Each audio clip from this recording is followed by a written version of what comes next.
Hello, my name is James Lawley. I'm the founder of Gent Z, and this is 10 items that I can't live without.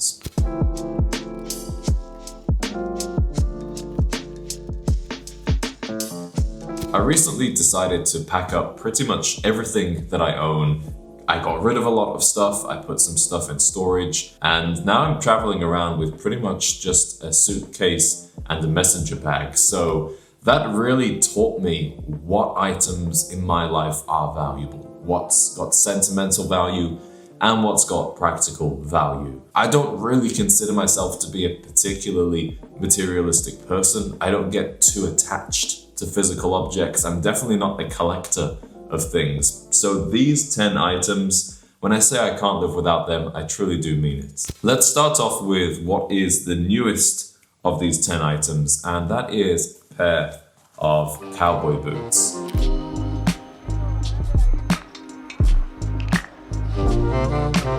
Now, I grew up in the UK, and the idea of wearing cowboy boots was something that never really crossed my mind and definitely would have seemed pretty ridiculous until I lived in the US. I came across this pair actually at a Western wear store in Chicago, but I remember seeing when I first went to places like Nashville, seeing all the guys wearing those cowboy boots, and I just thought they were the coolest shoes ever. And I found this pair. These are actually crocodile. These are from Los Altos, kind of a smaller, lesser known boot brand. As you can see, I've really got some wear out of these. As soon as I put them on, they just felt like the best shoes ever. So comfortable, made me feel confident, and I began to develop more of my own way of wearing them. I'm not trying to look like a cowboy or really do the country style per se. In fact, I like to combine it with a tweed jacket, with a tie, with an Oxford shirt, really to create my own signature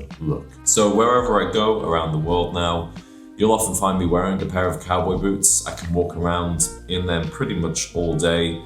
They just make me feel sturdy, strong, confident and stylish, which is exactly what you need from a pair of shoes.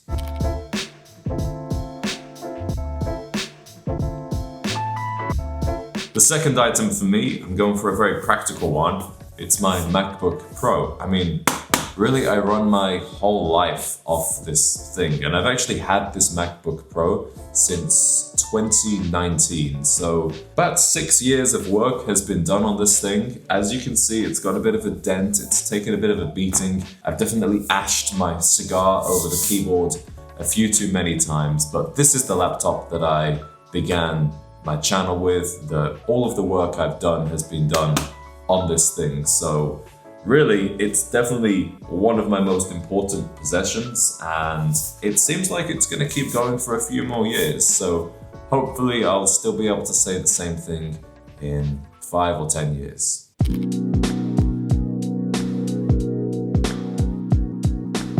Another thing that's very important to the way that I run my life is a journal. I often have 2 or 3 journals on the go, normally this kind of A5 or slightly bigger size. This one is actually a journal that I use in the gym to write down the weights that I'm doing and the exercises that I'm doing. I find that the process of getting your thoughts onto paper, organizing your day, it's so important to my productivity, to my mental health, to my organization and life administration. So I think if you took away my journal from me, or my ability to make notes and write things down, I would start to feel very scrambled and very all over the place. So I will never be too far away from my journal. I don't have a particular brand preference at the moment, but I'm actually looking into getting some branded journals for the viewers of this channel, and we can get them in a kind of signature dark green, which I think would be really cool. Obviously, you can't have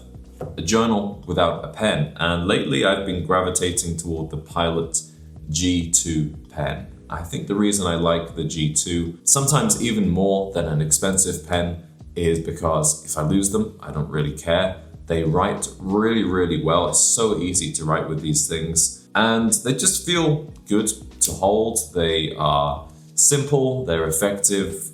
I like the ink, the way that looks.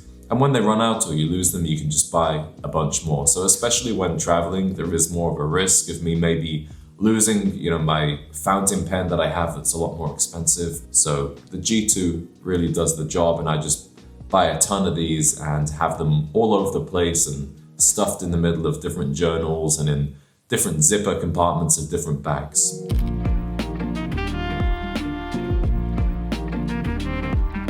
A more sentimental item now is this scarf. So I took a trip to the Isle of Islay, which is an island just off Scotland. And I did that trip with my dad around just over a year ago now. And we went around all of the different distilleries that make single malt Scotch whiskey on the Isle of Islay. And there's about a dozen, if not more. Every distillery has its own unique tartan, like a family tartan. And this is the tartan of a distillery called Bruichladdich. I really like that whiskey, and I, most importantly, really just like the look of this tartan. As far as I'm aware, you can only buy a scarf in this tartan or a hat in this tartan if you actually go to the distillery on this remote island. So every time I wear this scarf, not only do I love the color of it, I think it complements my features, but it reminds me of that trip and that time that I spent with my dad. I also have this weird thing, I don't know if this is a little bit autistic of me or something, but I just like having a scarf. Sometimes even when I'm at home, I like to have a scarf and a cardigan or a jacket on, just to feel kind of cozy. It just feels good to me.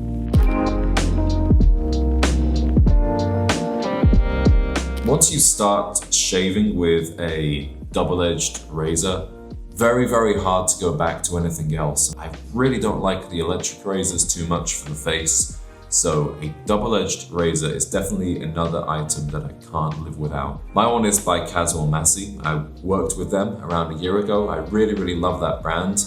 In fact, they have another product coming up in this video. But this is the razor that I use every single day. I use it with a badger hair brush to create a lather. And then I've actually still got some prototypes of a potential shaving brand, a shaving cream that I'm working on. So I'll use those prototypes actually because they're still the best product I've ever found for a shaving cream. And then I'll shave with this razor every single morning. And there's also something about the ritual of shaving every day that just makes you feel prepared for whatever is to come, and it makes me feel just clean and ready to go. Honestly, if I haven't had a shave that day, something just feels a little bit off for me. So this is my razor of choice. I use it every day and I absolutely love this thing. They're a little bit tricky. Maybe when you're a beginner, you might cut yourself a little bit more, but now I literally never ever cut myself with this. As I mentioned, I'm traveling a lot, so one thing I really can't live without is my passport. I actually have two passports. I have an American passport because I was born in the United States, and then I have a British passport because I grew up there, and that's where my parents are from. But we've got a few more stamps on this thing lately from Spain, France, the UK, and then next year I'm planning to go over to Southeast Asia and also maybe Latin America. So a lot more stamps to come. I think that a passport is something every man should get by the time he's at least 25 or 30 and go out and see the world, because the experiences that you will have, it will open your mind to ways of living, potential culture. I think every man by the age of 25 should get his passport and leave the country. As much as I love the USA and how much it's taught me, it's a big world out there and there are so many different cultures, so many different perspectives that you can learn from. I think it broadens the mind like no other experience can. It's the ultimate education is to travel. So I can't live without my passport. I really don't think you should either.